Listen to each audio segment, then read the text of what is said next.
Alhamdulillahi Rabbil Alamin, wassalatu wassalamu ala Rasulillah. Mga kapatid sa pananampalataya sa Islam, dumating naman ang araw na makasalanan.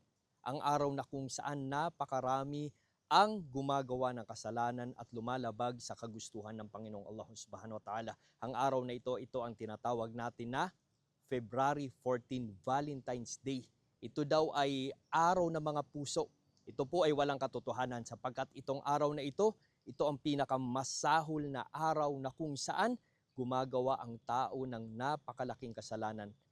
Ano ba ang kasalanan sa araw na ito? Ito ang tinatawag natin na zina, pakikiapid.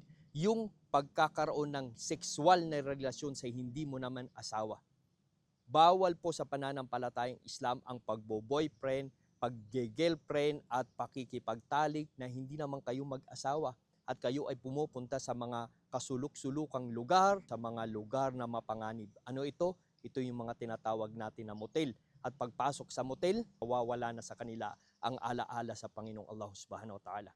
Sinabi ng Allah Subhanahu wa Ta'ala, "Wala taqrabu zina innahu kana fahishatan wa sa'a sabila." Huwag na huwag kayong lalapit sa pangangalunya, pakikiapid, sapagkat itong gawaing ito ay immoral at napakasahol, napakasama sa paningin ng Panginoong Allah Subhanahu wa Ta'ala.